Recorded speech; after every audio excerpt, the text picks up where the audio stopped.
दोस्तों, स्वागत है आपके अपने चैनल में। दोस्तों, आज गुप्त नवरात्रि का 9वीं दिन है जो साधकों के लिए अत्यंत महत्वपूर्ण है। गुप्त नवरात्रि में 10 महाविद्याओं की विशेष साधना की जाती है, जिनमें 9वीं दिन पर माँ सिद्धिदात्री की पूजा की जाती है।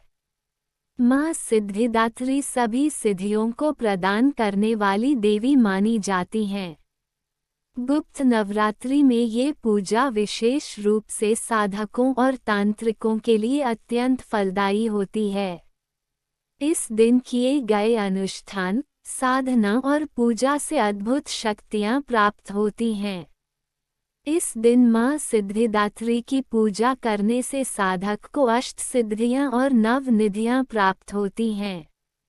गुप्त नवरात्रि विशेष रूप से तांत्रिक साधना, शक्ति उपासना और विशेष अनुष्ठानों के लिए श्रेष्ठ मानी जाती है। माँ सिद्धिदात्री की कृपा से सभी ग्रह दोष दूर होते हैं और जीवन में सुख समृद्धि आती है। जो भक्त पूरी श्रद्धा से माँ सिद्धिदात्री का पूजन करते हैं, उनकी सभी इच्छाएं पूर्ण होती हैं। इस दिन की पूजा से साधक के भीतर आध्यात्मिक ऊर्जा जागृत होती है। पौराणिक कथा के अनुसार प्राचीन समय की बात है, एक बार एक महान राजा चंद्रकेतु अपने जीवन में अनेक कठिनाइयों से गुजर रहे थे। उनके राज्य में अकाल, रोग और शत्रु हमलों के कारण जनता दुखी थी। राजा ने कई साधु संतों से परामर्श लिया, लेकिन कोई समाधान नहीं मिला। एक दिन एक सिद्ध महायोगी उनके दरबार में आए और उन्हें गुप्त नवरात्रि की साधना करने का परामर्श दिया। उन्होंने कहा, राजन, यदि आप सच्चे मन से गुप्त नवरात्रि की 9वीं तिथि को माँ सिद्धिदात्री का व्रत और हवन करेंगे तो आपके समस्त कष्ट दूर हो जाएंगे। राजा ने इस सलाह को गंभीरता से लिया और नवरात्रि के दौरान माँ की आराधना करने लगे। 9वीं के दिन उन्होंने विशेष हवन किया, जिसमें माँ सिद्धिदात्री प्रसन्न होकर प्रकट हुई।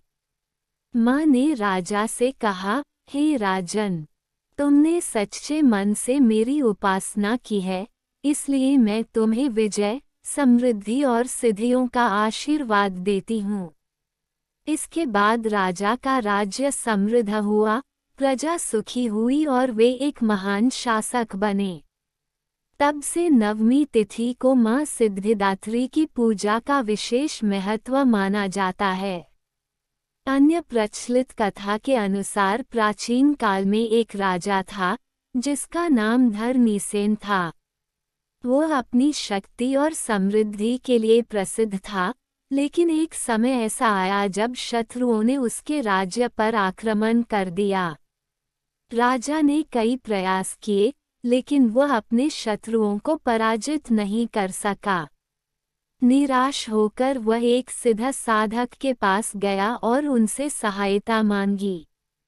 साधक ने राजा को माघ गुप्त नवरात्रि के दौरान 9वीं तिथि पर माँ सिद्धिदात्री की साधना करने का सुझाव दिया। राजा ने पूरे नियम और विधि से माँ की आराधना की और गुप्त मंत्रों का जप किया। 9वीं तिथि को जब उसने हवन और विशेष अनुष्ठान संपन्न किया, तब माँ सिद्धिदात्री प्रकट हुई और राजा को विजयी होने का आशीर्वाद दिया। राजा ने माँ के आशीर्वाद से अपनी सेना को संगठित किया और शत्रुओं पर आक्रमण किया। चमत्कारिक रूप से उसकी सेना को अद्भुत शक्ति प्राप्त हुई और वह अपने शत्रुओं पर विजय प्राप्त करने में सफल रहा। इसके बाद राजा धरनीसेन ने माँ सिद्धिदात्री का एक भव्य मंदिर बनवाया और गुप्त नवरात्रि की पूजा को राजकीय परंपरा बना दिया। चलिए जानते हैं गुप्त नवरात्रि की पूजा विधि। प्रातः जल्दी उठकर स्नान करें और स्वच्छ वस्त्र धारण करें। लाल या पीले वस्त्र पहनकर माँ सिद्धिदात्री की उपासना करें। पूजा स्थल को गंगाजल से शुद्ध करें और देवी मां की मूर्ति या चित्र स्थापित करें। मां सिद्धिदात्री को लाल रंग के वस्त्र, पुष्प, चंदन, कुमकुम, हल्दी आदि अर्पित करें। यदि आपने नवरात्रि में कलश स्थापित किया है तो उसका विधिवत पूजन करें। कलश में गंगाजल, सुपारी, दूर्वा, अक्षत और पंचरत्न डालें। नारियल को लाल वस्त्र में लपेटकर कलश पर स्थापित करें। मां सिद्धिदात्री का ध्यान करें और उन्हें पुष्प, धूप, दीप, नैवेद्य अर्पित करें। नैवेद्य में विशेष रूप से हलवा, पूरी, चना या पंचमेवा चढ़ाना शुभ माना जाता है। मां के समक्ष सिद्धिदात्री स्तोत्र और देवी कवच का पाठ करें अथवा श्री दुर्गा सप्तशती का पाठ करें। ओम ऐं क्लीं चामुंडायै विच्चे मंत्र का जाप करते हुए दीप प्रज्वलित करें। 108 बार ओम सिद्धिदात्र्याय नमः मंत्र का जाप करें। हवन कुंड में आम की लकड़ी, घी, चावल, गुग्गुल, काले तिल आदि डालें। ओम ऐं क्लीं सिद्धिदात्र्याय नमः स्वाहा मंत्र से 108 आहुतियां दें। हवन समाप्ति के बाद आरती करें और सभी को प्रसाद वितरित करें। नवमी तिथि पर 9 कन्याओं को आमंत्रित करें और उन्हें श्रद्धा से भोजन कराएं। कन्याओं को हलवा, चना, पूरी खिलाएं और दक्षिणा देकर विदा करें।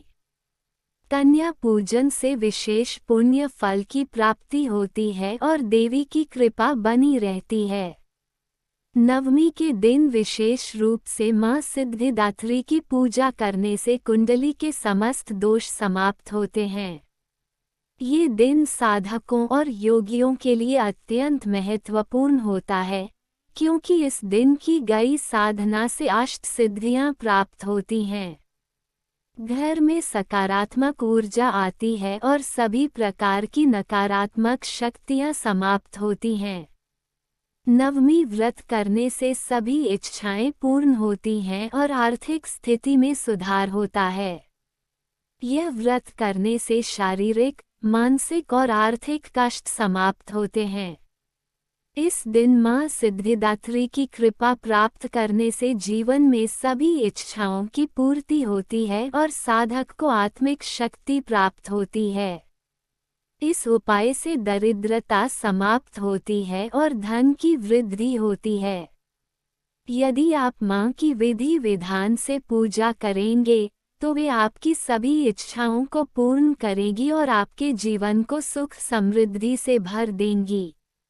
आज की वीडियो उम्मीद करती हूँ आपके लिए उपयोगी होगी। अच्छी लगी हो तो वीडियो तो लाइक कीजिए, ज़्यादा से ज़्यादा शेयर कीजिए और चैनल को सब्सक्राइब नहीं किया है तो आज की वीडियो अगर आपको अच्छी लगे तो चैनल को सब्सक्राइब करके बेल आइकन को ज़रूर प्रेस कर लीजिए। इससे ये होगा कि इस चैनल पर जो भी नई वीडियो अपलोड होंगी उनकी नोटिफिकेशन आपको सही समय पर प्राप्त होगी। मिलती हूँ मैं आपसे अगली वीडियो में, तब तक के लिए नमस्कार। जय माता दी, जय मां पीताम्बरा।